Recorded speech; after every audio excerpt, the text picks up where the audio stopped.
honestly, a PowerPoint doesn't really go along with my speech. So I'll click along and just, go on with the pictures, just kind of enjoy them. So in 1961, Universal Studios rejected Ronald Reagan for an acting position because they said he just really didn't have that presidential role. And just about the same time, Newsweek ran an article in that highlighted the best vacation spots that were unknown by anybody for the 60s. And ironically, the only one they picked for number one was the brilliant jungles of Vietnam. And I'm sure all of you remember in 1988, when President George Bush stood up to the people and said, "Mark my words, no new taxes." And although none of these really came true, predictions like this came through for technology. And that in 1971, Thomas Watson, who was professor and later chairman of IBM, said that the world market for computers is only going to be about 5. And that in the early 1900s, Sir William Henry, who was the British Postmaster General, said, "We're going to leave the telephone to those lowly Americans because, as British, we will be just fine with our messenger boys." And reading all these stories this morning really kind of brought me back to an article I read just a couple weeks ago that talked about North Korea as well as Africa. And the picture up here is North Korea's main college computer lab. And that when CNN investigators went in and talked to the students, they asked them who were their favorite leaders that they'd ever heard of in the world. And the students immediately said Joseph Stalin and Mao Zedong. But when they asked them about Nelson Mandela and what they thought of what he did for the people of South Africa, all they did was just give them a confused response and said that they'd never heard of him. And that I remember in the same article, and that when they asked what made the North Koreans so good at speaking English was because, thanks to their dear, great leader, they were able to get great American movies such as The Sound of Music. And I remember scrolling down the article and looking through a country in Africa and through a little city that can only be accessed by a dugout canoe. And when the reporter stepped off that canoe and went into the village, he saw that every person there had a cell phone. So what I'm trying to say with all these different analogies is that technology has been the one thing the world's tried to predict, but it's failed. It's been the one thing that continues to grow more and more, no matter what anyone says about it. And actually last summer, I had the great opportunity to go to Kenya on a business trip, see people living like this, and going in the country and spending a week building houses, building friendships, and most of all, building communities. And I'm constantly reminded about what technology has done for us and what it's done for over there. And I remember talking with one of our bishop leaders, who was the leader of a church we were going around with, and he said that he was so blessed and so thankful for what America has done based on his own experiences. And because we built a computer lab in his city, it actually incentivized him to look and have opportunities. And he actually discovered one thing that I'm sure all of you know, snow. And that this man said he's never seen snow before in his life, so he decided he's going to go to college at the University of North Dakota. And he told me that after he got back from his 4-year stay, that after being stuck in a snowdrift for 20 days, he didn't really like snow anymore.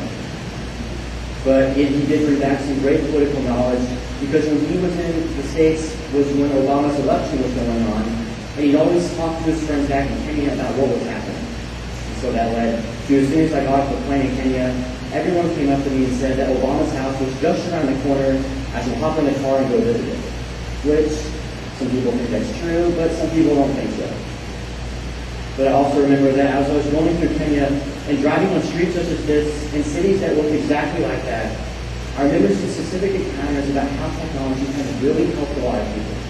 And I remember talking with another friend of mine who was so driven by us building a computer lab in his city that he went on the internet and decided he wanted to study in America. And that by using the computer, he took classes online in colleges such as Cambridge and Oxford, and actually was in the United States on a full scholarship at the University of Dallas because he wanted to study and he wanted to bring back the knowledge of technology that we gave him back to his own people. But I remember one specific thing that when he came to America, he said he was really surprised about how he acted because he didn't know, and he thought that everyone in America drank beer and had a BMW, which doesn't sound that bad to me. But he did tell me that his experiences in America were driven by only his use of technology and letting computers work into his lives, work into his time, and ultimately building him up in education. And I had another friend of mine who was actually one of the pastor's students who again studied and used his time and his money as well as the technology in Kenya to go to school in the States again, tell me how much of an impact it had in the country. And he told me that Twitter and using social networking sites was sweeping across Kenya, and that everywhere you work, everyone has a cell phone, or was on Facebook, or was on Twitter. And he actually told me that he was working on a degree in his community just because of what we did with the laptops and the computers, to build more infrastructure and to build more community service parks, to give his people opportunities to work on the computers, as well as to have fun. And he told me about two specific stories of using Twitter and the people around him that he said were inspiring. And he said that he remembered in a small farming village in Kenya that one night a man ran up to the police chief in a panic. He was hurrying, and he said that someone was in his house. They had a gun. They forced him out, and he didn't know what to do. The police chief simply got on his phone, tweeted to the entire town of 400 people, "Robbery, come help." They all rushed to this house in just 10 minutes, and a very surprised robber came out 5 minutes later with 400 angry people surrounding his house, and he was quickly arrested. He told me another story, and a story that I think about a lot, is that when actually I was there was problems with cattle rustling in his northern provinces, and that farmers were still asking and still looking for help, but they received no response. So what was funny, as soon as they turned to Twitter and started tweeting the Kenyan government on Twitter and tweeting the Kenyan special forces, they responded. And look over to it. And they actually sent an attack helicopter with 10 of Kenya's most elite special forces soldiers, dropped them into the region, and scared off the cattle rustlers for good. So stories like these seem kind of funny, they seem kind of frivolous, but it outlines why technology is so important in developing countries.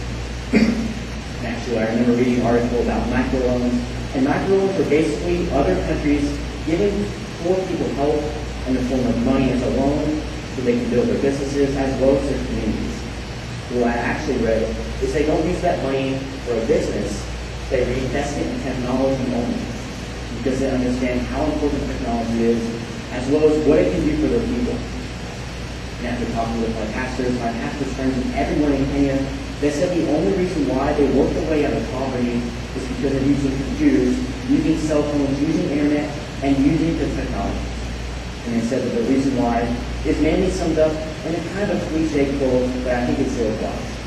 And they said that when you give a man a fish, you teach them how to eat, and you feed them for a day. And that if we just give them what they want, if we just give them aid day by day, it's going to help. It's going to make a difference, but it's not going to incentivize them to do more.